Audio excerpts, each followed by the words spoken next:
warahmatullahi wabarakatuh.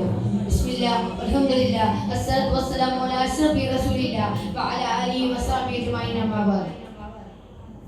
സർവധീരരായ നേതാക്കളെ, എന്റെ പ്രിയ വിദ്യാർത്ഥി സുഹൃത്തുക്കളെ, 31ാമത് സാഹിത്യോത്സവത്തിന്റെ പ്രൗഢഗംഭീരമായ ഈ വേദിയിൽ പുസ്തകങ്ങളെ കൂട്ടുകാരാക്കാം എന്ന വിഷയത്തെ കുറിച്ചാണ് ഞാൻ സംസാരിക്കുന്നത്. ഒരു പുസ്തകം മനുഷ്യന്റെ കീശയിൽ സൂക്ഷിക്കാവുന്ന പൂന്തോട്ടമാണെന്ന മനോഹരമായ ചൈനീസ് പഞ്ചിലെ പുസ്തകങ്ങളുമായുള്ള വിജ്ഞാനത്തെ ഭംഗിയായി അവതരിപ്പിക്കുന്നു. ഒരു പുസ്തകം എന്നാൽ കേവലം മഷിയും കടലാസും മാത്രമല്ല, മറിച്ച് നമ്മുടെ പ്രവർത്തനങ്ങളിലും അത് സ്വാധീനിക്കും. കാലികമായി സംസാരിക്കുമ്പോൾ ന്യൂനൻ സാങ്കേതിക വിദ്യയുടെയും നിർമ്മിത ബുദ്ധിയുടെയും റോക്കറ്റ് വളർച്ചയിൽ വായനയുടെ വളർച്ച മുരടിക്കുകയാണെന്ന് പറഞ്ഞു വെക്കാം. ഇന്ന് മൊബൈലിലൂടെയും സോഷ്യൽ മീഡിയയിലൂടെയും ലോകത്താണ് വിദ്യാർത്ഥികൾ. അതുകൊണ്ട് തന്നെ പുസ്തകങ്ങളുമായുള്ള ബന്ധം പല വിദ്യാർത്ഥികൾക്കും പുതിയ കാലത്ത് കുറവാണ്. വായിക്കുന്ന ചുരുക്കം ചിലർ എപ്പോഴും അതിനുപയോഗിക്കുന്നത് പുസ്തകങ്ങൾക്ക് പകരം മൊബൈൽ സ്ക്രീനുകളാണ്. വായന മനുഷ്യന്റെ ചിന്തയിലും ആശയപ്രകടനങ്ങളിലും വലിയ സ്വാധീനം ചെലുത്തുന്നുണ്ട്.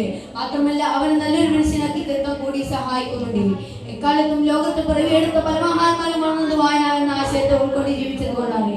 ഉദാഹരണമായി നമ്മുടെ ഇന്ത്യയുടെ ആദ്യ പ്രധാനമന്ത്രി ജവഹർലാൽ നെഹ്റു നല്ലൊരു വായനക്കാരനായിരുന്നു. അദ്ദേഹത്തിന്റെ വർണ്ണാന്തത്തിലും എഴുത്തിലും ഇതിന്റെ സ്വാധീനം നിറയുന്നുണ്ട്. അതുകൊണ്ട് തന്നെയാണ് അദ്ദേഹം ഇന്ത്യ ചരിത്രത്തിൽ തന്നെ ഏറ്റവും മികച്ച ഭരണാധികാരിയായി മാറിയത്. ഞാൻ ചെറുപ്പം മുതൽ കേൾക്കുന്ന ഒരു വാക്യം ഒന്നുകൂടി ഓർമ്മിപ്പിക്കട്ടെ: വായിച്ചാലും വളരും, വായിച്ചില്ലെങ്കിലും വളരും. വായിച്ചാൽ വിളയും, വായിച്ചില്ലെങ്കിലും വളയും എന്ന കൊണ്ടിന്റെ മാഷിന്റെ ആപ്തവാക്യം പ്രസ്ഥാനമാണ്.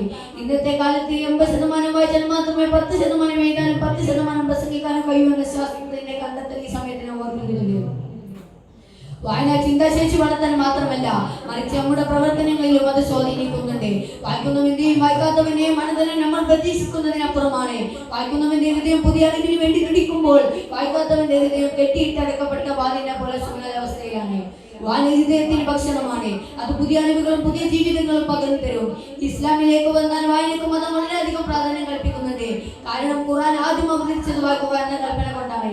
ഇതിൽ നിന്നു തന്നെ ഇസ്ലാം വായനക്ക് നൽകുന്ന പ്രാധാന്യത്തെ മനസ്സിലാക്കാൻ സാധിക്കും.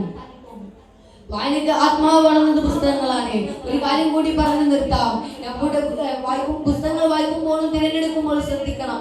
നമ്മുടെ ബുദ്ധിക്കും യുക്തിക്കും വിശ്വാസത്തിനും മങ്ങലേൽപ്പിക്കാത്ത പുസ്തകങ്ങളെ വായിക്കാവൂ. എല്ലാ പുസ്തകങ്ങളും എല്ലാവർക്കും വായിക്കാനുള്ളതല്ലെന്ന് ചുരുക്കം. വായിക്കേണ്ടവ വായിച്ചു വളരാൻ റബ്ബ് നമുക്ക് തൗഫീഖ് നൽകട്ടെ, അനുഗ്രഹിക്കട്ടെ.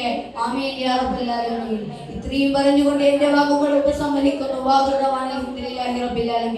അസ്സലാമു അലൈക്കും വറഹ്മത്തുള്ളാഹി വബറകാതുഹു.